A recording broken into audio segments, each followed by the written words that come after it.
Hello and welcome to another episode of soul talks, जहां हम आत्मा की बातें, सोल एम्पावरमेंट की बातें करते हैं दिल से। आज इसी सिलसिले में और एक नया टॉपिक लेके आई हूँ जो बहुत ही खूबसूरत है, जो हमारे दिल के बहुत करीब है एंड आप सबकी डिमांड से हम वापस वही गेस्ट लेके आ रहे हैं। तो सबसे पहले मैं बात करूंगी हमारे टॉपिक के बारे में, जो है secret sensuality. Sensuality is basically epitome of our expression, और हमारा सोल जब फुल्ली सेफ फील करता है तभी वो उस एक्सप्रेशन में जाता है जहाँ पे वो अपने आप को सेंसुअल वे से एक्सप्रेस कर सकता है। And when it expresses in the sensual way, it brings out the best of the creativity, it brings out the best of our potential and best of our talent. And ये कब हो सकता है? जब हम अंदर से एक अपने आप को बहुत ज्यादा बेहतर और खूबसूरत समझे, हमारे अंदर हमारे लिए सेल्फ लव भर भर के भरा हो। और इसी टॉपिक को हम और डिटेल में एक्सप्लेन करेंगे सिर्फ आप ही की डिमांड पे। Once again Sneha S from Bengaluru. Welcome Sneha S once again on this episode. बहुत डिमांड थी आपके आने की, सबने बहुत पसंद किया हमारे पिछले टॉपिक को,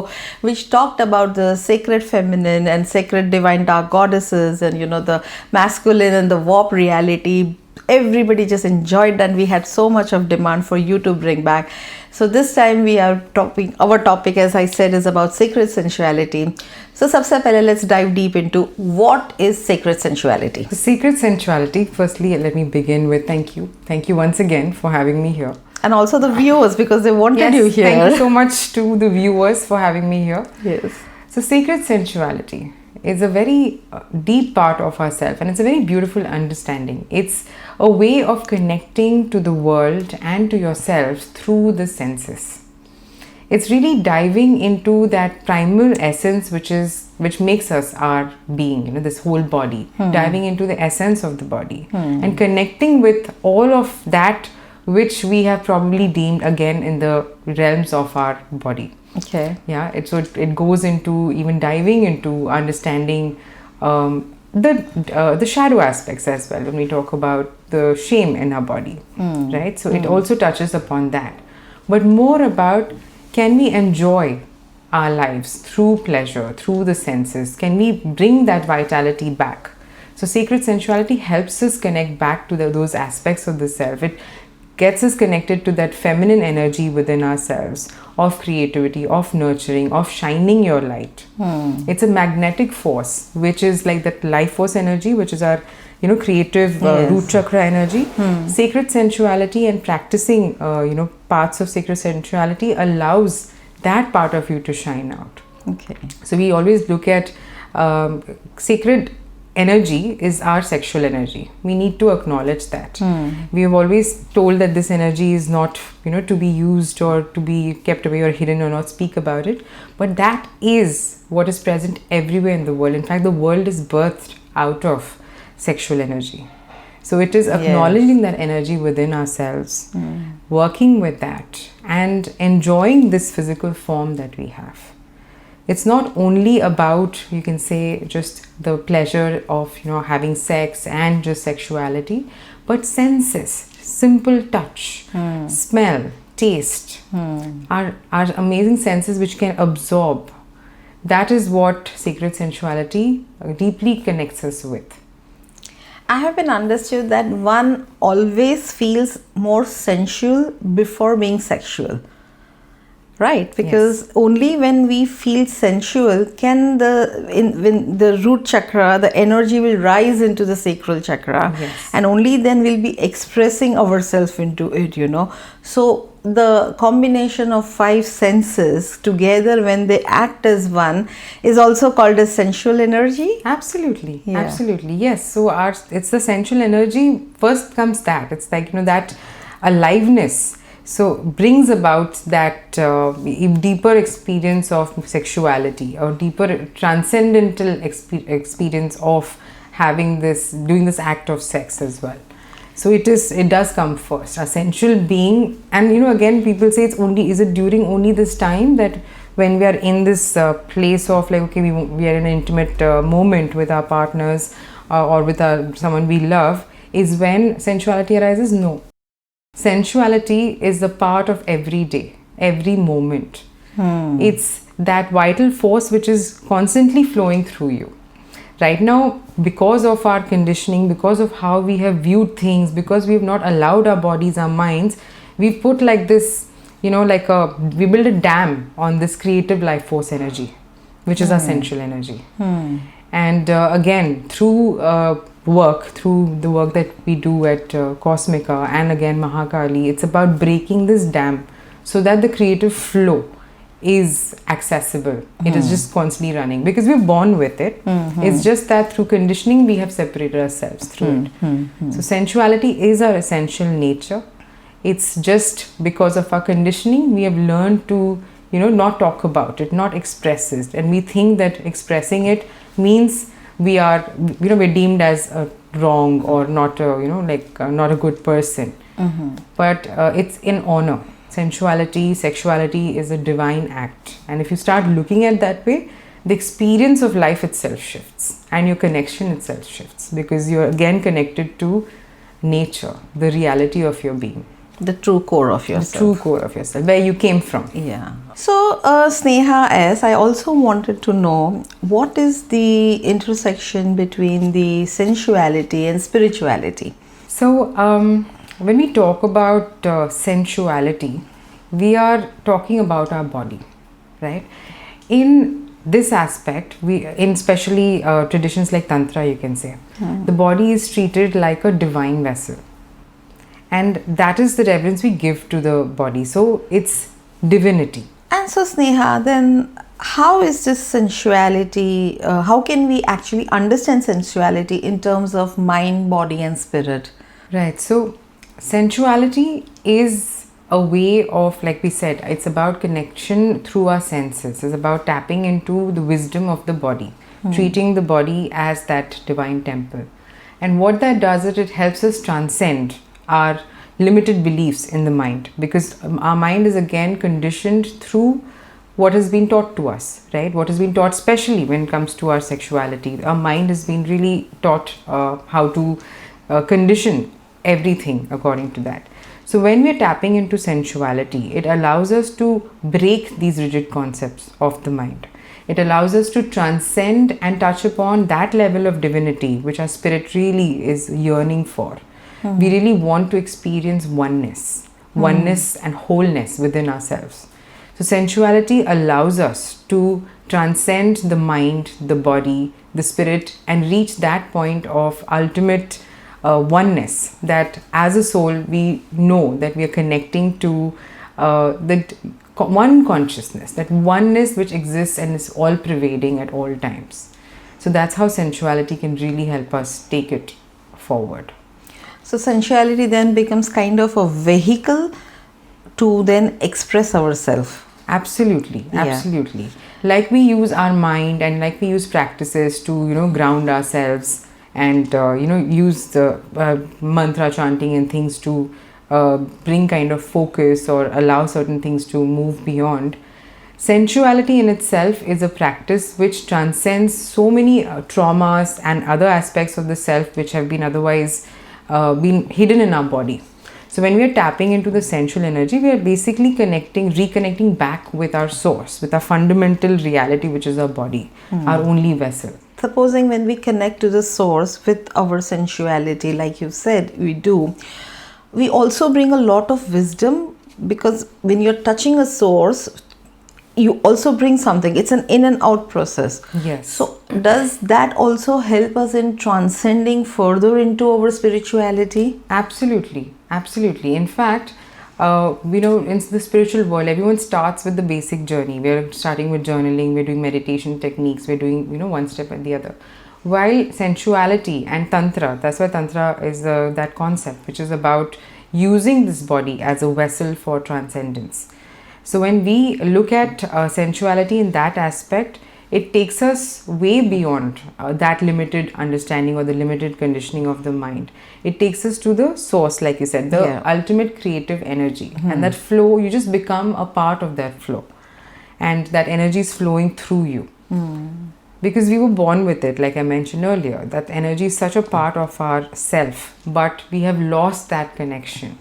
And sensuality allows us to reconnect to the same source, which is the life energy or the creative force which exists throughout our world. Now, when you're talking about the connection, I'm also now thinking in a little different way. The dark energies right now, they are so focused on disconnecting with us, like I would say, they are doing so many aspects, they are kind of, manifesting themselves into so many aspects of disconnecting with each other.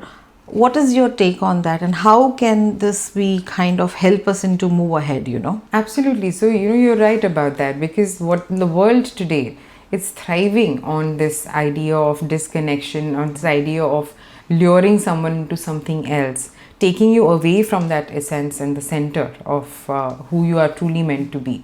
That's what the world is doing, and through various forms, you can say through even religion, we are shaming that part of ourselves, we're shaming our sensuality, our sexuality. Through media is promoting a false sense of sensuality and sexuality. It could be even through this idea of objectifying women as a product, or even the lot of use of pornography in our world today. In fact, that's like number one, internet usage. Yes. Porn is like the number one which is being used. So there are a lot of things out there which are taking us away from the sacredness of this beautiful vessel, our bodies, our sensuality, and in fact diverting us into hedonism, which is all about pleasure and momentary sense of connection.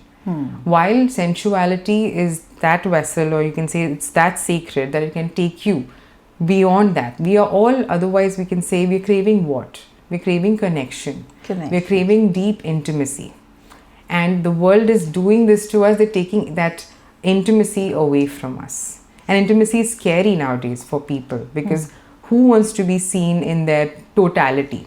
We always come together, even in a relationship, with an idea ki, the fairy tale that happens. Humne movie dekh li. The movie is what? It's a love story, right? Everybody is in a happy love story, and we're going on, and this is happening. Finally, the movie ends where?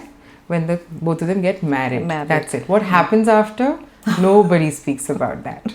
That's another story. That's another story, and that's the real deal. Yeah. So and media is taking you away. It's giving you fragmented understanding of intimacy, fragmented understanding of relationships. Yes. And when that does not happen, the individual is actually going, leaving because they have an expectation out of a marriage or out of a relationship, and moving towards these things which are dark, like you said, which are about taking you away from your spirit or your wholesomeness, and just distracting you into something which is momentary, something which is just like, okay, right now it'll help give me pleasure, and that'll be amazing, and that's about it. But the real connection has gone missing, and sensuality helps you bring that connection back. It's sacred. And intimacy, when we talk about, it's again not about physical intimacy, just about being bodily together, but it is that power that can I be intimate with another person just the way I am? Can I allow the other person in front of me to be absolutely vulnerable and intimate just the way they are? Can we see each other in our totality? Again, not deeming parts of yourself as acceptable and not acceptable, but can we experience the other just the way they are?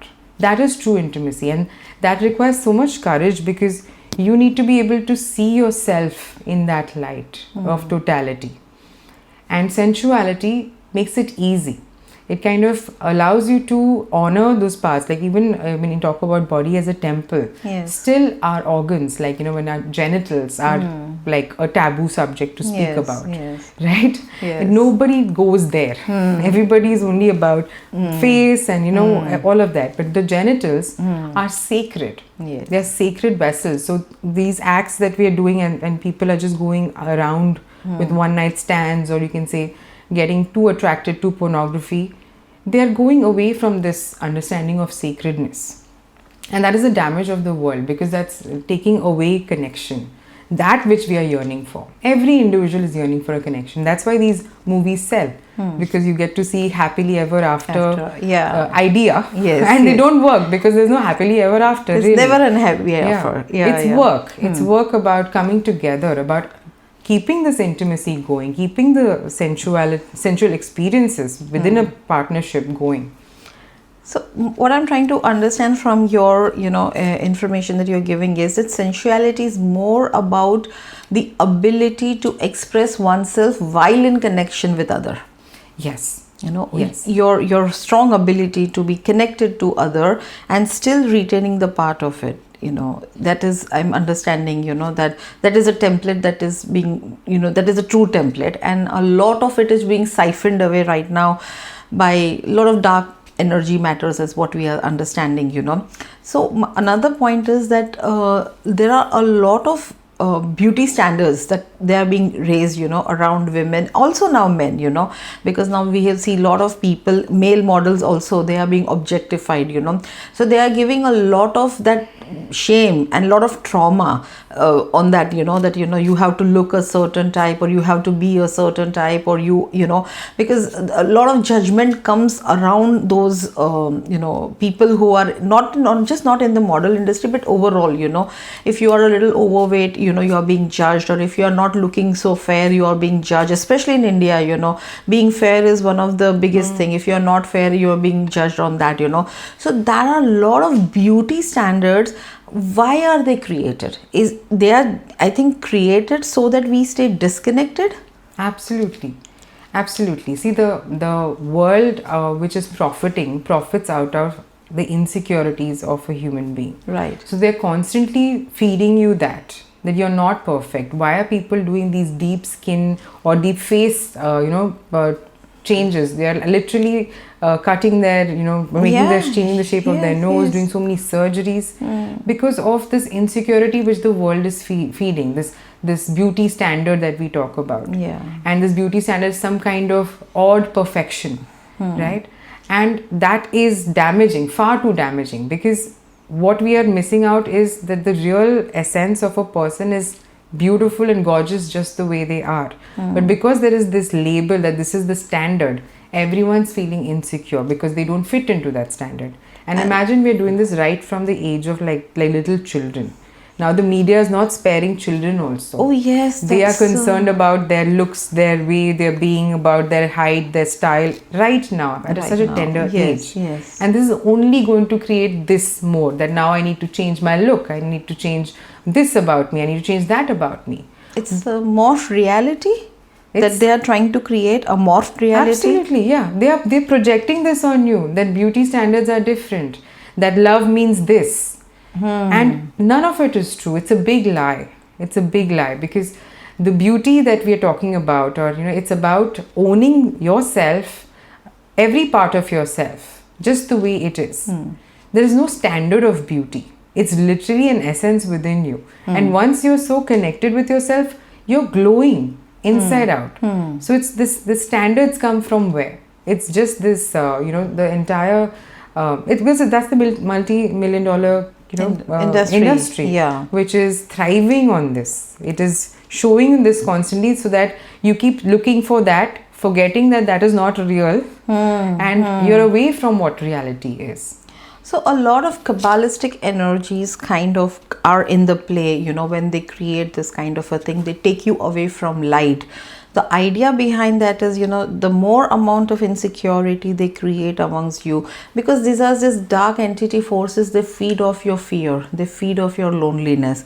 So a lot of work is now being done so that each and every one of us stay away from the, our true self, our core self, and we are all in a distorted reality where we deem to think that we are an X person or a Y person, but that is not reality. And we constantly are making measures to be that version of ourselves, which is then accepted by the society. So there is a lot of conflict, internal conflict happening, that is creating a lot of DNA corruption.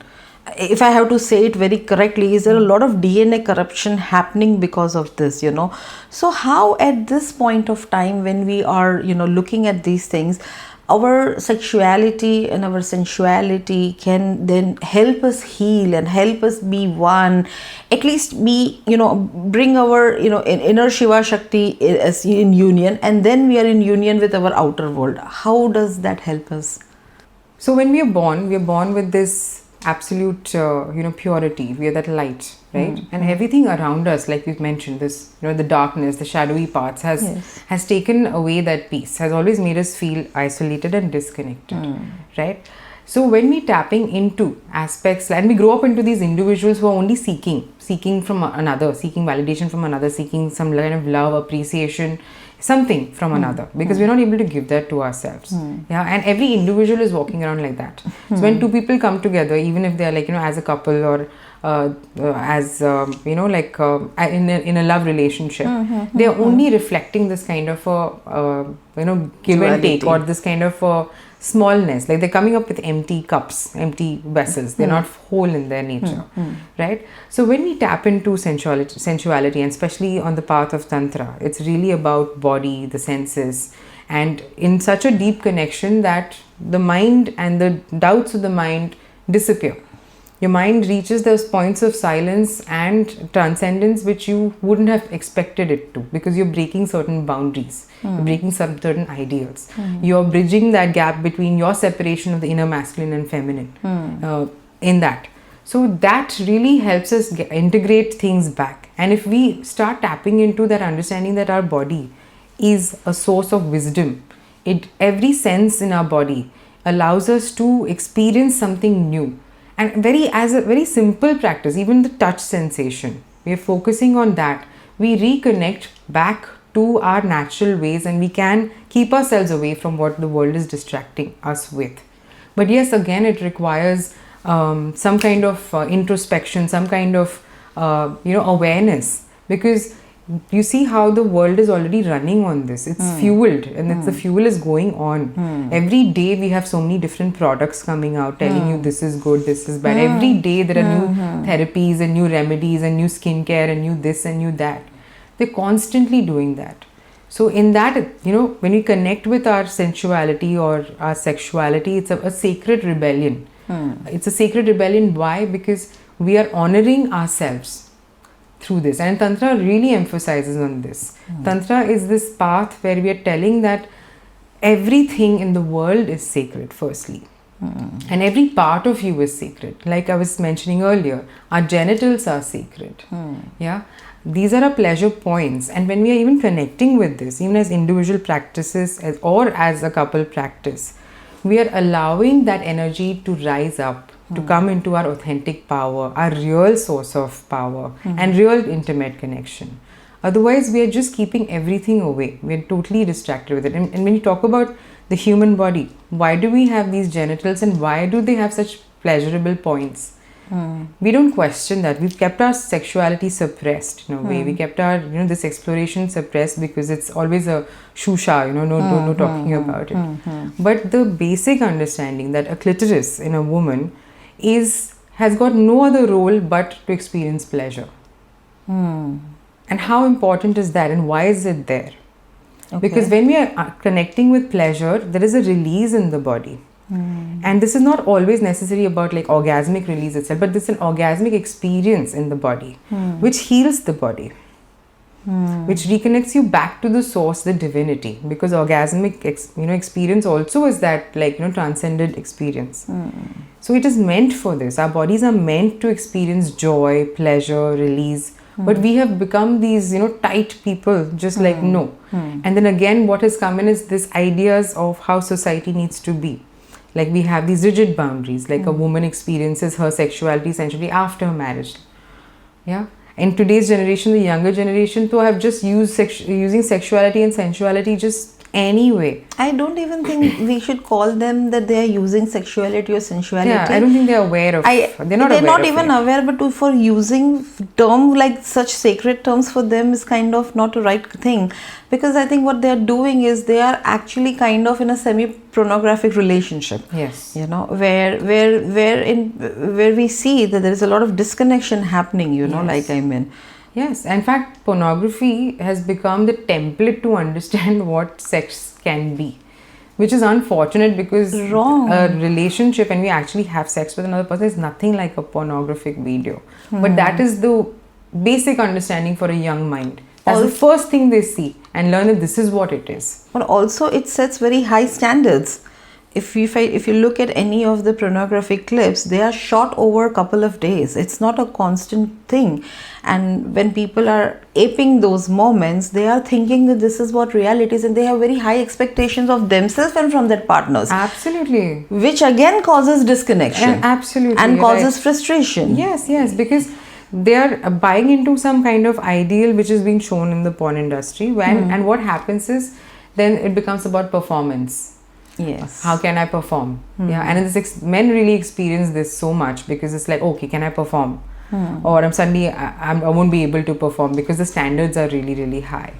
And when you bring in the sacredness into the sexual experience, it's not really, it's a process. You are going slow with it. You're not going to the end destination. Rushing into You're not it. rushing into it. Yes. That is true intimacy, and that, way of connection. And of course, it can be explored in various ways. Like, yes, we human beings have, and our minds, our psychological minds are very, very, we can make a lot of, we have a lot of creative thinking, you can say. And some of our ideas, and you can say concepts, like we have this thing about sometimes we're really angry with somebody or some warped understanding. We have that. I mean, if I have to really say, when I've seen the porn, the whole of it, to just understand the amount, the variety of captions that are available. Okay. Any theme that is available in the porn segment is incredible. That means it shows that human mind has a potential to think about all of these things, which again are deemed negative, right? So when you bring that aspect, okay, now if you shift this, and if you look at the sacredness of sexuality, right, and especially if it's a couple, and they have of course gone a little bit more deeper into this understanding of Tantra, and Tantra, the path really helps you do that.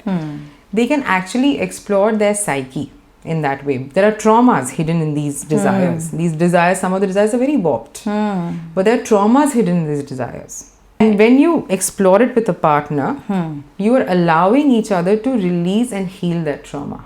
That's also a possibility. Is it? It is. If, again, it's like a very synchronized couple who can understand this.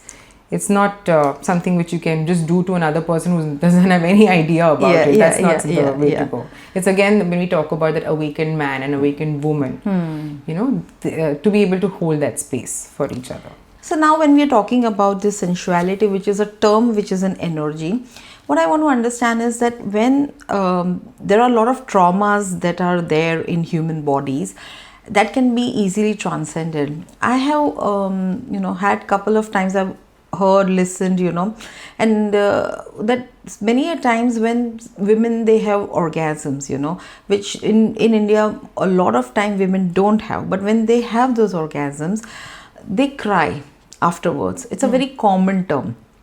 Now, when I was doing a somatic work, I was teaching somatic work. Even at that point of time, when we're doing too much of breath work, you release something quite a lot. So when you are also having an orgasm, it's a deep breathing work that actually kind of similar kind of breathing work happens, so a lot of trauma then gets released at that point of time. So in some way we are kind of bypassing a lot of work, a lot of those emotions, harsh emotions, and we are easily releasing it without actually even having to face that. How does that in Tantra work? What is the explanation of that? So our body is a natural guide to these things. It is storing these emotions, right? So in Tantra, it's again, so the practices, like I was mentioning earlier, I think I've mentioned it, that these practices of the sacred, intimacy, or the sacred union, or sensuality, it does not just, it brings about, it removes or brings to surface all the dark, all the shadowy. Why? It does that so that we can see what is at the bottom of it, and then we can actually integrate it into our deeper understanding. Tantra is that path which allows you to explore this.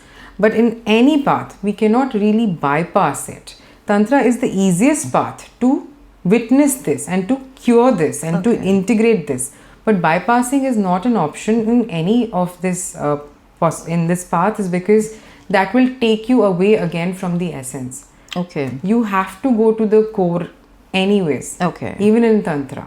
Because it releases that trauma. Again, these traumas around sexuality, sensuality are not our own. We were not born with it. We were born as little children. Right. Yet we know this. Yet we know the pain of a woman. Yet we know the pain of a man. Why? Because our ancestors have constantly experienced this trauma, and we have learned to imbibe it through our body, even if it's not directly happened to us. So it's been like a lineage of this. So things will surface up, and bypassing will never be an option there, because unless and until you see it fully what's coming up, and Tantra allows it very quickly, like that emotion surfaces up, that anger or that suppressed feeling of of any kind of thing around your sensuality or your body surfaces up, and that is the source, that is the wisdom guidance. That is when we look at that, what did it show up. Sure. So even after any tantric practices, it's very important to sit. What just came up for me? What has come up for us? If it's a couple, what's come up? To see that, because that will become your map to integrating certain aspects, even mentally. Because we need to have that understanding in the mind. Okay, this is a root cause. This is not necessarily mine also, but I know this. I feel the pain in my bones of this women being suppressed and not enjoying their bodies, and men being a certain way and doing this. These are a bone knowledge. So when you start working with Tantra, it helps us heal lineage. It helps us heal a whole lot of that trauma which are at our bone level, it's at our DNA level. So many a times, based on what you are saying, the trauma that we might be facing, or the shame or the embarrassment or the the resistance, that could not be even ours. It could be ancestral also. Absolutely, yes. Because generationally what has been happening is, and this is something very interesting to know, that it's been a patriarchal system, right? But who has been enforcing patriarchy have been the women. Women have been generationally passing on information to the next generation about how to be, what to do, to the girls especially, about what is right, what is wrong, how to dress. The lots of this trauma is constantly being passed on. And one is unconscious. They're just trying to definitely, say whatever they've learned, trying to pass that on. But what it's doing is it's suppressing the feminine. Instead of acknowledging, accepting their bodies or honoring their bodies, they're looking at it as a shameful thing. In fact, many of the girls in today's time, if somebody actually, are appreciating them a lot, or there are many boys behind this girl or something, they feel ashamed of themselves. The girls are looking at themselves as they are doing something bad, that they are bad people. Objectified. Because they are objectified by external. Yes. But that shouldn't be the case. If somebody is doing that, that doesn't make you a bad person. You are entitled to honor your body, entitled to, acknowledge who you are and your sensuality. But we start looking at it as in the negative light. We start pushing it away, no, something's wrong with me. That's what every woman has done generationally, and it's just become stronger. Not only they do it, but the others also make them feel around that. Yes, if a woman only makes another woman feel horrible about her sensuality. I know for the longest time, every woman is fat shamed or body shamed always by another woman. Yes. They may be triggered by the patriarchal or the men in the house, but it's always the direct criticism that one faces, especially about the body shaming, is always coming from women, and mostly it comes from the very loud and trusted ones. Yes. It's mostly it's our mothers, our, yes, absolutely, aunts, and when I was young, I have a very habit of always sitting up straight. Now when you're sitting up straight, your shoulders are always like that, so I would walk also that way. So I was criticized for that, and I was said, you need to walk like this so that your chest area doesn't show up, so you have to cover that. And it's such a painful thing. Yeah. So though I did not accept it, and when I did not accept it, I was shamed for it, So if I have faced it, there's so many people who would have faced it, Absolutely, yes. And they are the ones that have been brought down by their immediate families whom we trust. Yes. So when we trust them, automatically a lot of conditioning just happens. Yes. Which we then carry it out to the coming generation. Yes, absolutely. And that's why Tantra is this path of disruption. This Tantra is the path of disrupting this conditioning of the society, the societal conditioning that has happened. And it's so essential, because otherwise we firstly believe in that narrative about ourselves, that we are not good enough, and we should be shameful about our body parts. Yes. Yeah. Where a woman's body is designed for only pleasure, from top to the toes, just pleasure. It's actually that, but we're denying that. We are saying it's bad. Yeah. And in that process, since we're denying that for women, it also is affecting the men. Because even the men are not allowed to express their sensuality or sexuality openly, because it goes into this bracket of, ऐसे ही होते हैं, Okay. It's all getting warped in that understanding, where divinity can be, where natural thing about your body, your sexuality essentially can be accepted. We are taking it away in a very like a understanding where we are kind of demonizing men for being who they are. Yeah, making a bracket out of them.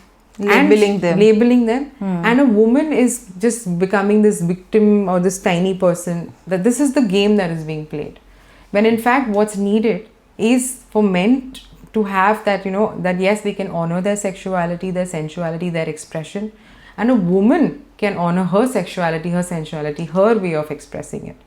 That is just not spoken of. Like even till now, when women get married, parents would never tell them about, about sex or what is good, how should you do it, what should be done. It's like, go figure. Shadi hogi, go figure. Then you do other things. Yeah. Right? Yeah. So this happens a lot. And the unfortunate thing is, because nobody knows how to, like, these are essential parts, but nobody's teaching what is essential about it. Like you said, many women don't have orgasms. They don't, because they have no idea. Men have no idea that if they pleasure the women to that extent, they are actually benefiting even more. Yeah, it's like if they invest into the woman and her sensory pleasure, their pleasure and their experience gets enhanced to another level. The point is being missed. It's just become like act of some kind of act. I had a client actually, and she went into so much of trauma just because it was all about men treating her in a certain way, where he just would use my client as a body for satisfying himself, and that was all about it. And he would not care less. And initially, and it was not even about actually she not having orgasm, it was more about she was understanding that he's not feeling me worthy to be treated in a way that a woman is. So there was a double trauma. When I was working with her, it was such a deep level of work, and what we first initially thought was that it could be, that maybe she's not having an orgasm or something like that. Later on came to know that it was about the husband rejecting her as a body, as who she is. It's for him, she's just a body. So there was an identity crisis that was going through, so that was such a deep level of trauma, and it was hidden under so many layers. So for us to reach, so how would this sensuality, if we have to work, because of course we work on this sexual aspect and the sensual aspect of it, but all I'm trying to understand is that from you, how sensuality of owning up her own power, owning up her who she is, owning up her own femininity, reflect in her day-to-day life, for any woman. Most of the women, especially in India, they're going through that. Yes. So how would that kind of? Yes, absolutely. So it's almost like, so I do this in one of my journeys, again, Fire of the Goddess. It's about owning all that part of yourself which you have not allowed to explore or experience. Now this is an issue which is really common, really common, where this unworthiness is firstly coming for a woman. And again, like we've spoken about shadows, right? So there's unworthiness, there is no acceptance of the self, and we are born into that firstly, and now we are functioning from that in a marriage also. When we are also coming from that place, definitely the masculine over there is going to just become more and more dominating and commanding, because you're also functioning from a very negative, shadowy, feminine place, right? So that is constantly a game, and this can be broken entirely. So if I have to ask you in terms, because a lot of women is going to be helpful, they do not understand that they are coming from this. Yes. Yeah. Yes. So first and foremost is for them to understand that what is it that they need to first understand about their shadow femininity. Yes. Yeah. I would say that, deep understanding of your body is very, very essential. To know your pleasure points, to know this. I know we talk about it like, okay, pleasure points, ye kya hota hai, vagera.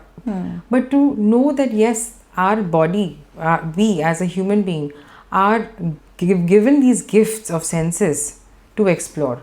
So a woman, even if she starts spending little time on these simple things like touch, simple things of like in one of my again, Fire of the Goddess, we do this shower ritual.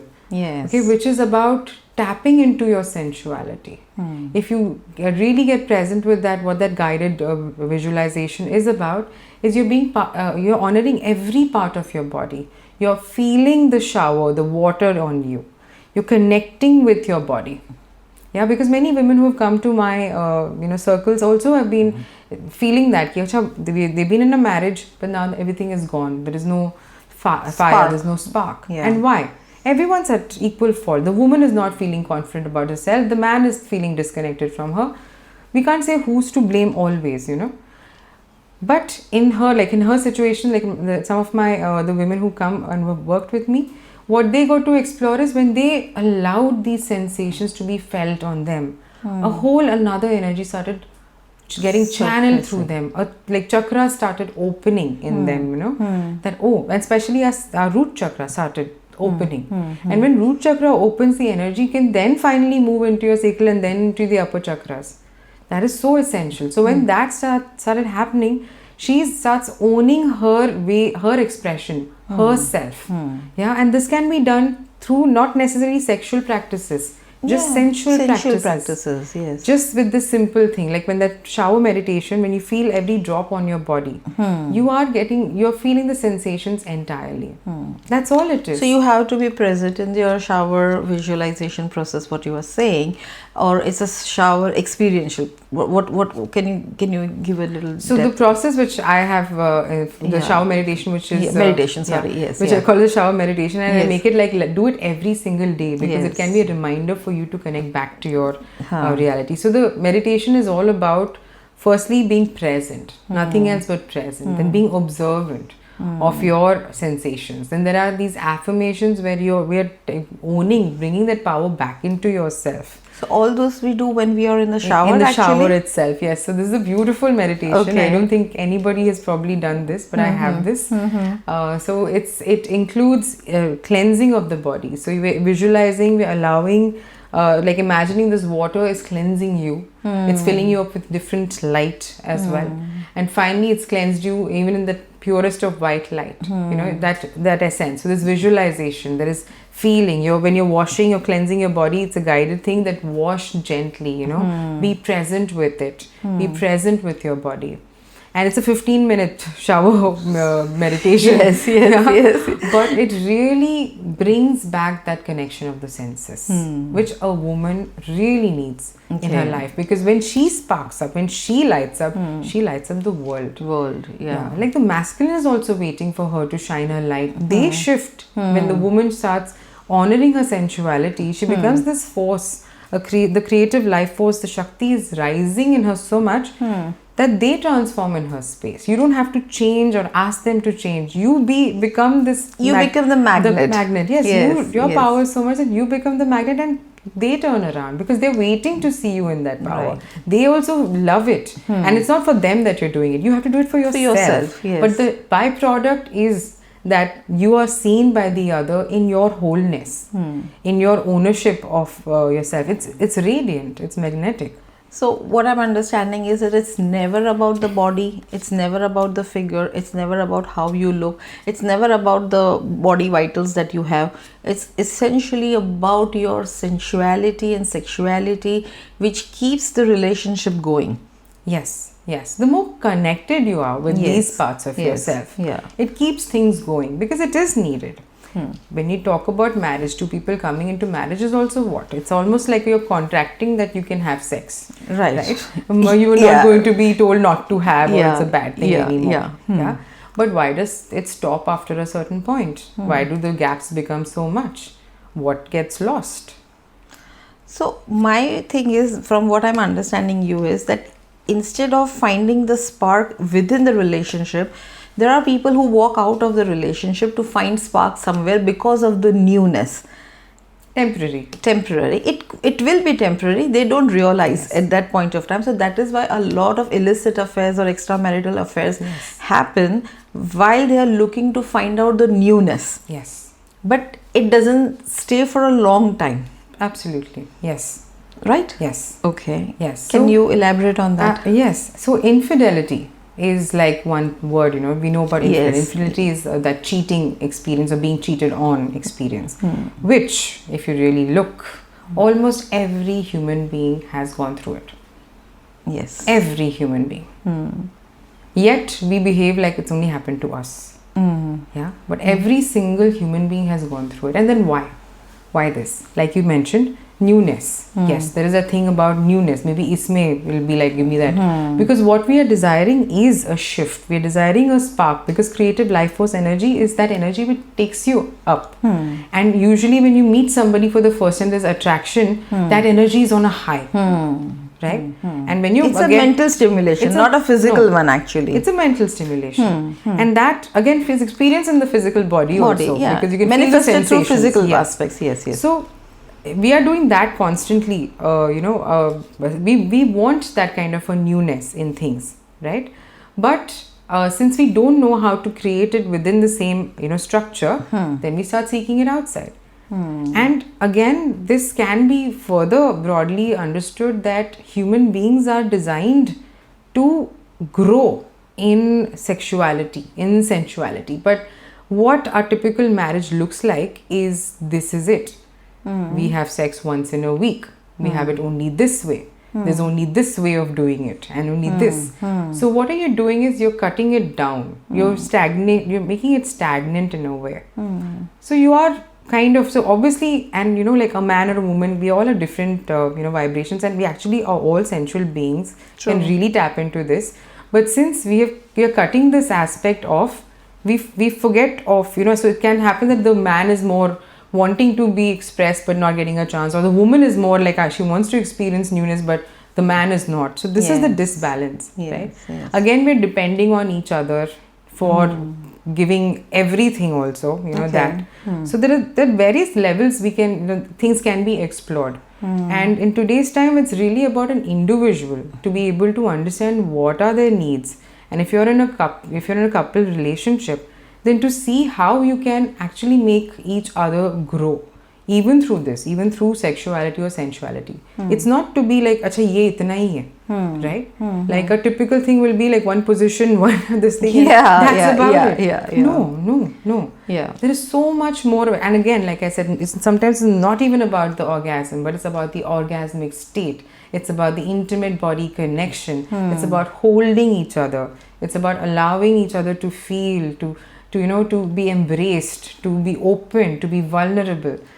That is what is essential to, have things, sparking things up and coming together in a relationship. I've seen mostly, that when a woman sees that she's needed, I think because it's a very nurturer aspect of her, she needs to be there. She ought to be there because that is in her mental psyche, that she is a nurturer. She's a provider. So when she sees a need in her partner, automatically she is stimulated and automatically she is in a sensual being. Because that is what is the need of the masculine. The divine rises up to that. But 90% of the time when I'm talking with most of my clients, I'm sensing that they don't see the need. It's more of a act. It's more of a, like it's a disposal system. It's a men's disposable system. Once a week or once a month or whatever it is, the man has to just have an orgasm. So it's a disposal system and women is being subjected to that. That is where a lot of trauma and angst comes in the women, so how does, this men realizing, how does the men become sensual? My correct question would be, how should the men become sensual about this and the needs of her women, because it's also about men needing it. women may give it if they need it, but the men should also be needing it in the right way, like, I mean, not as that it's just an act or it's just a ritual or kind of a disposing system, but it's a basically connection. So how do men kind of connect with the woman? How does sensuality teach that? Again, very important to know that women, okay, who are experiencing this, they actually hold the key. Okay. They actually hold the key of this potent shift. Now what's happened is we've already boxed this man that this way. This person is like this only. There's no room for this person to be any other way. But like you mentioned earlier, if the woman taps into her sensuality through various practices, through simple practices, breath work is a great practice to tap into your sensuality, the sacred breath work, yes. Yeah, your sensations. When a woman taps into that and she starts honoring herself and comes into her power, you will see the difference in the masculine as well. Yes, we want the masculine to come around and do things. Yeah. But now what is the game going to be? You do this for me, you do this is what is happening. मैं आपके लिए ये करूँगी, आप मेरे लिए वो करना. Transactional. But how can you stand up to that, keep that benchmark? And it's constantly give and take, is ask and वो कैसे याद रखोगी कि इसको ये पसंद है और उनको ये कैसे, right? It is a flow. It's a flow of intimate connection that can happen between two people. But it has to begin with the woman honoring herself, getting her power back, and not to suppress the man. The main problem in relationship is that we make another small. We're saying we are being traumatized by this person. Now, if you really see, that person is coming from his own conditioned behavior, his own traumas, his own way of being, his father, what they have seen in a relationship of their mother. That's all they've learned, right? But a woman, especially in a relationship, a woman, when she rises into this understanding of honoring, again, her Shakti, her sensuality, her inner goddess, she becomes this vessel of bringing this transformation. Okay. She becomes this vessel ki the person in front can shift for her. And I've seen this firsthand, where a relationship which was one-sided has shifted, and now the woman is now literally being given that kind of love, respect and reverence, that, and that much of like that sexual energy, like that attraction energy towards her. Because she got the sexual energy back into herself. Okay. And to be honest, both men and women have to do it for themselves to get it back. But a woman doing this is far more powerful because it just magnetizes. It just pulls that immediately. When she feels, no, this is not about my external beauty. My inner glow is different. It's radiant. You'll see the person in front of you looking at you in the same eyes. Also, I have felt, that, when a woman is in her power, she kind of she oozes out a certain level of sensuality and sexiness in her. Yes. Unknowingly. Yes. It's not that she's doing it consciously. Yes. It's a magnetism. And that woman who's a happy woman, is a powerful woman, is an empowered woman, she kind of then magnetizes everybody towards her. And that is what is always a man is seeking, a completeness. Because on its own, I have understood that male, men as in, they don't have a higher template of working unless they are a very evolved being. But most of the energy work and inner work are done by the women, the feminine. So feminines hold the template for that, and they in turn then kind of awaken the masculine in them, around. So their own counterpart, Yes. Yeah. So. Yes. So the healing, women have this natural ability to heal, right? In fact, men also do. Like I'm saying, this divine feminine, divine masculine in a man and a woman, right? But men right now have been so conditioned to be away from their emotions, away from their sexuality. If they say, I have this desire, every woman will look at him and say, you're bad. That you have this desire. How disgusting you have this desire. So they won't even talk. They are in that level of suppression. We have no idea the damage that's happened to men. And women, on the other hand, when they start owning this up and start honoring this entire aspect, not do they just honor their sensuality and their sexual exploration, but they can truly honor a man for who he is. And he deserves his space in the world of being who he is. So we are right now castrating men in a very weird way. I have to say this. I know it's kind of brutal, but we are castrating That is correct. men. Actually, in a way, it's very correct. Yeah, We yeah, don't yeah, realize it, Yes, but we are yes. constantly saying, like I had one of my participants again, and she had this question about, can intimacy, now she's 40 and she's like, now if I get married, will I get into an intimate, like, can I have this intimate, intimacy? yeah. And she's more about this person who's expressive in her sensuality. And her family, on the other hand, is bombarding her with this information कि हम शादी वगैरह हो गई, but now हमारा सिर्फ ये होता है कि he comes, he does something and he goes off. I just don't मतलब it's not a big, like, it's whatever. Okay. So she's kind of like, यहाँ पे I enjoy this, what is really going on, like she's in this confused, this conflict कि what is exactly this. But the sad part is that the women are looking at men कि वो आके कुछ करके चले जाएंगे. You can also enjoy. When are you going to wake up to that?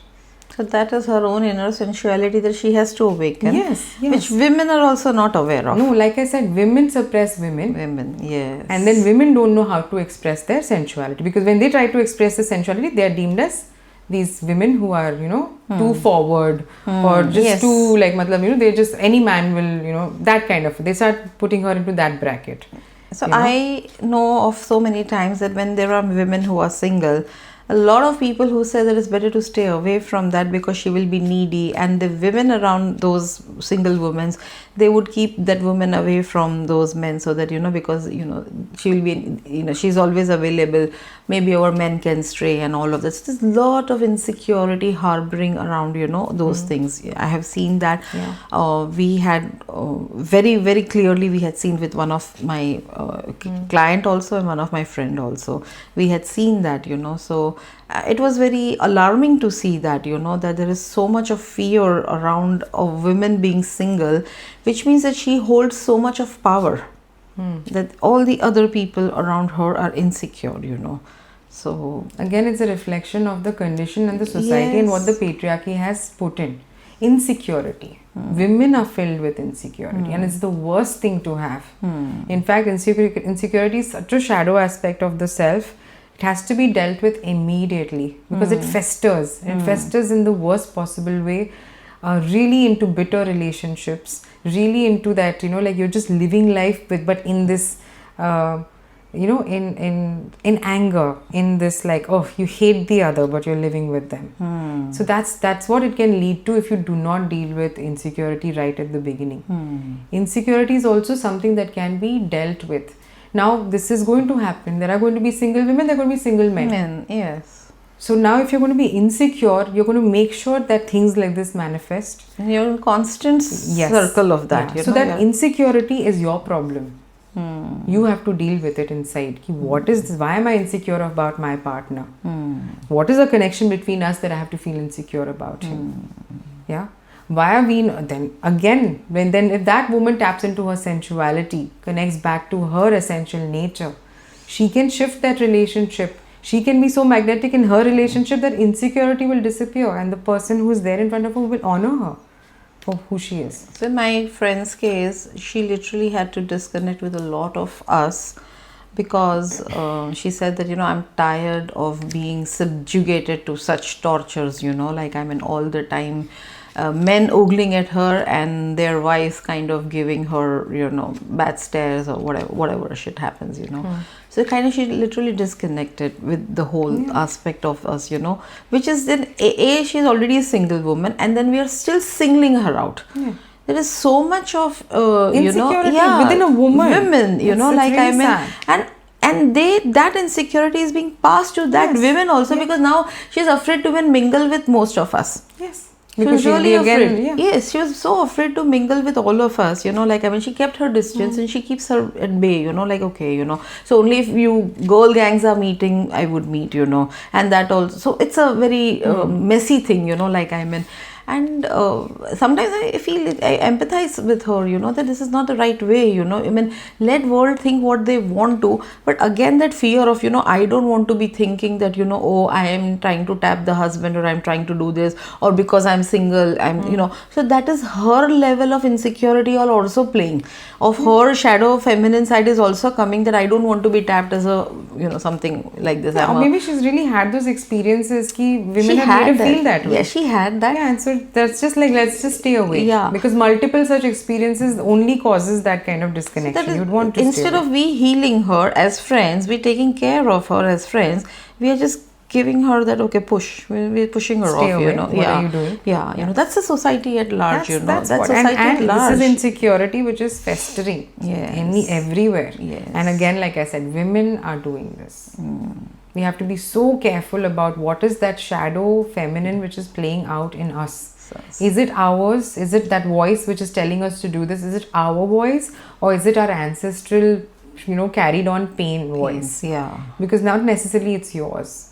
It's just your remembrance. Because you've seen your mother, you've seen your grandmother, and they have seen theirs. So it's like this ancestral remembrance. Yes. So it's time to shift these things, time to take charge, time to give space to those individuals. Everybody in fact. Everybody, men, women, everybody. So when we honor, we take that responsibility in our hands. We can really, it's so important for the Shakti or the divine feminine to rise in a woman. Yeah. So important. Because when she rises, really, really, really, there's a possibility of that shift that we're talking about. So a lot of times, like I said, the society tries to put us down. The sensuality and the sexuality are always distorted, and they're giving different labels, So what are some of the labels that people give to suppress the sensuality? How have you seen that happening, in your line of work? Labels that they give to suppress. Yeah, like we say, we have false beauty standards, okay? So those kind of things, there is enough, I think. The market has enough ways for in comparison that you feel not good enough. Again, in this also is that bracket of I'm not good enough. A woman becomes manipulative in her sexuality or sensuality because of not good enough. Because that she's, so this is constantly playing out. You can say our social media, our the whole the beauty standards, our education system, which is saying, instead of having critical thinking, we're just saying some kind of discipline, obedience is important. We are cutting off the humanness by putting them into some kind of weird brackets. Boxes. We're not allowing that thinking mind. Like when you look at a child, the child will not differentiate between good or bad. We are giving them the good or bad. We give them the downloads. Yes. Yes. And that is the biggest thing. Even this, again, when you talk about sensuality, the biggest trauma, shame. A child is told shame. Exactly. Imagine. A small child, shame. What is that? Your first thing you're doing to a child is telling that your genitals and your this is not good. Yes. There is a way of handling, and we need to be so aware now that we don't pass this on. Enough damage is done. So when, again, we rise to our understanding, we can really overcome and go beyond these paths. So how do our suppressed desires and emotions kind of shape the shadows, and how can sacred sensuality be part of to reclaim and integrate these things? How do we do that? Again, desires have come put under brackets that they are bad. Desires also come under that you have desires means you're bad. But our desires are also gateways to our deeper understanding of the self. Right. They're coming from a place which we also probably don't understand. But when we indulge, but not in the hedonistic way, with consciousness and awareness, when we indulge in it, we allow those desires to transcend into something beautiful. So it's very essential. The other part of the question was? And how can sacred sensuality become a part to reclaim and integrate this part of ourselves? So how do we integrate these parts essentially? Right. So sacred sensuality is always going to be that, that path which will reconnect you back to the wholeness of existence, which is this body, not just the mind, this entire body. And when we are connecting to the body as that sacred vessel, as that divine vehicle, and honoring it, not just honoring the face or the beauty standards or trying to do that, but honoring our genitals, honoring each other's body as a whole, as a just whole. general. Yes. Can that shift really happen? we need to honor these things. Like I said, children are not to be told to shame their bodies. No, so many times, people are saying that, you need to work on your arms, or you need to work on your biceps or triceps, or I don't know what are they called. Just generally the body parts. They call out the body parts, that this is too loud, or this is too big, or this is too much, So that is also kind of, putting shame on that, that Yes. you're putting shame on that Some body kind of part. perfection to be reached, Yes, beauty yes. standards to be met. But These are what the is- insecurities which the world Yes. is just putting in so that they can make money out of it. Someone Yeah. will go to lose that ab weight, buy that product so that they eat Yeah. it and lose weight, Lose weight and or all start that. to have a glowing skin. So it is just out there. So that's why discernment is so important. It's so important. We have to bring our awareness back. Is this reality, or is reality something else totally?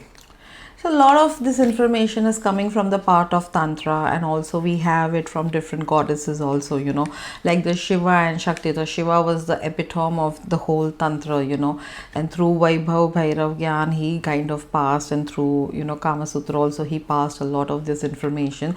So essentially there's a lot of sacredness, because nothing that is coming from the pure source could be anything dirty, but a lot of these energies here are distorting that. So what is your advice to the young people, that when everything is so pure and it's coming from the pure source and it's being adulterated, how can one save themselves from being part of something like this, and being corrupted or being part of the adulterated part aspect of that life?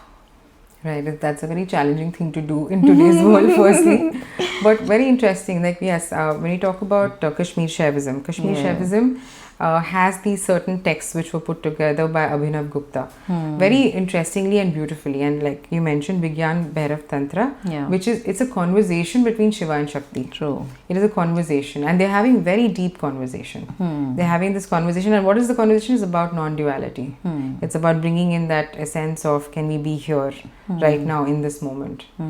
Yeah, and it's about transcending the limited beliefs of the mind, and again becoming the witness consciousness rather than getting caught up in the world. So it's very, very beautiful texts are there which integrates this understanding.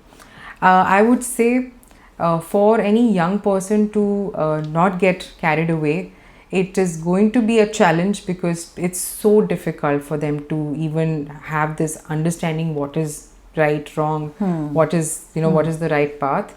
But I guess when they really want an intimate connection or the real connection, this will hit them for sure. So that life would probably be one of the lessons that that will teach them that.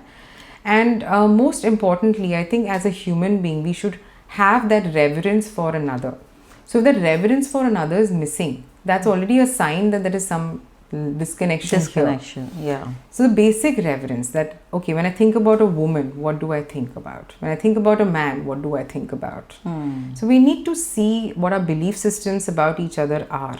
We need to have that kind of understanding. Ye aa kahan se raha hai? What do I think about a girl? And what do I think about a boy?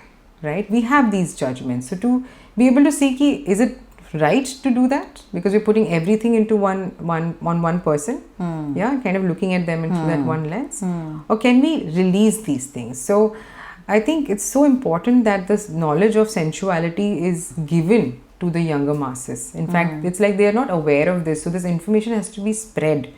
You need to know what sensuality is.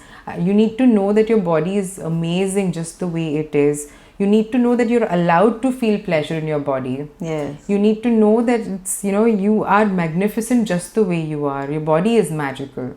This information right now needs to be given to them, because right now they don't even have an idea that it is that. There, yeah. Or because everything right now is like warped, right? It's bad, it's bad, it's bad, it's shusha. But when we give their understanding, then there's a possibility that they will be able to understand that yes, sex can be an enjoyable act. Right now, the sex education that's going on, it's bakwas. It's scaring children to not have sex ever. Probably. Really? Yes. At least some time ago, some of the things which I don't know how exactly is right now. Maybe things might have changed. But I've heard this where it's almost like, don't have sex because you will get AIDS. That kind of understanding. The fear-based understanding. frequency. That is again wrong. Sex education is not that. Sex education needs to be about your body is sacred. It's your body is beautiful. Don't indulge in sex just frivolously. Yeah, You it can come be, to a certain age yeah. and then Yes, you can enjoy your body. Yes. You should enjoy your body. Yes. You shouldn't stop yourself from enjoying your body. We should make it positive rather than fear-based. And fear-based has its effects, terrible effects, because then people have suppressed their sexual or this desire for so far too long because of these weird fears. And when it's actually time to be in a relationship, there are many of this, no, that virgin couple understanding. When they get into that, then they are only more frustrated because they don't know what to do or how to be. What is their body about? What should they do next? So the ideal thing for every person is to own up their sensuality, Yes. which is then coming about knowing who they are as a sexual being. Yes. You know, what are their needs, what do they like, you know, and maybe they find out what is so sexual about their own body. Yes, You know, yes. that is exploration, and everyone around them should allow them to do that. allow Yes. this exploration. Yeah, because only can then they become empowered, and when an empowered person takes a decision, it will never take a false decision Yes. or a wrong decision. Yeah, they will not be doing it out of lack or frustration or trying to prove a point. They will be like, yeah, I'm aware. Yes, body can be pleasurable. I am, I can experience this and I can share this experience with another. They'll come from that place. I think more than the young ones, I think this information is very valid for the people up there who have been married for quite some time or they are in a relationship for quite some time, because these are the people who are not aware of these things, you know, like, so the younger ones are probably the smarter ones, and we are seeing a lot of, rainbow childs and indigo childs coming, and they are having their own templates, and they are kind of really bringing change in and around them in their own ways, but I think it's the generation above them that they are experiencing a lot of trauma around that.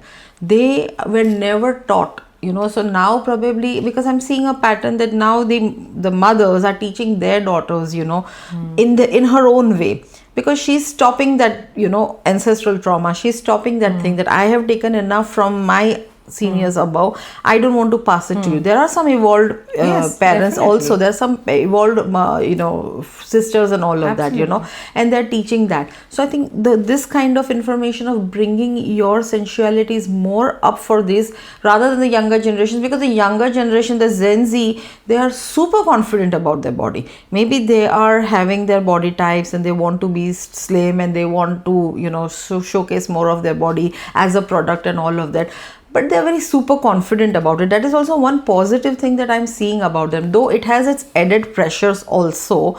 But having the confidence, there are so many times when we never had that confidence to express ourselves. Yes. At least this Gen Z has the power to express itself, and they are unapologetic about it.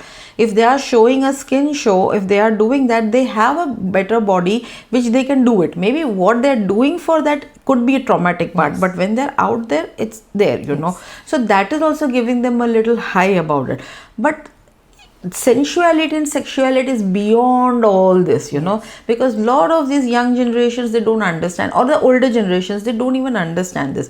So my point is, in the end, my last thing would be, how would you sum up sexuality and sensuality in bringing to day-to-day life and adopting it and making us feel more empowered and more sexy about us, confident? Yeah, Absolutely, yes. Yeah. And you brought that out really beautifully. It's true. The Gen Zs have that extra confidence in themselves. They have that, which is amazing, yes. But again, it's not coming from a place of wholeness. Again, sex then is just anything. It doesn't matter if it's a union or a deep connection. It's just an act of a temporary pleasure. That's how they are looking at sex and sexuality. They cannot, if you put Gen Zs, two people together and say you stay, they cannot. They cannot. The relationships break like matter of 5 months, a year. My space, my life, It's very difficult for them to actually be together with another. That's the thing about it. They are confident, that's amazing. They have the looks, they have the ability, they don't have that shame issue. Great. But they have a different kind of trauma going on. Right? They cannot be there in complete intimacy with another. Being vulnerable. Being vulnerable with another. They cannot be vulnerable at all. In fact, a lot of Gen Z things have been coming up. It's so difficult for them to be vulnerable, to be authentic. It's like the cover up is brilliant. Yeah. And they are struggling in that sense. So when it comes to intimate relationships is when their real things come out. They cannot handle it. Yeah. On the other hand, the grown-ups need to know that sensuality is something to honor. Again, women have to pay attention. Pay attention कि वो क्या बात कर रहे हैं, वो क्या मतलब इसके बारे में क्या सोचते हैं और क्या बताते हैं. It's so important because everyone's listening. So it's so important for them to also see कि where are they coming from. And the work of Tantra, the work of Shakti, the work of Divine Feminine is all about breaking these concepts. To see for yourself what is the reality and what is not. To see that do you want to bring in harmony and peace in your life? Do you want to have room for another in your life? Or do you want to blame and put them in a box?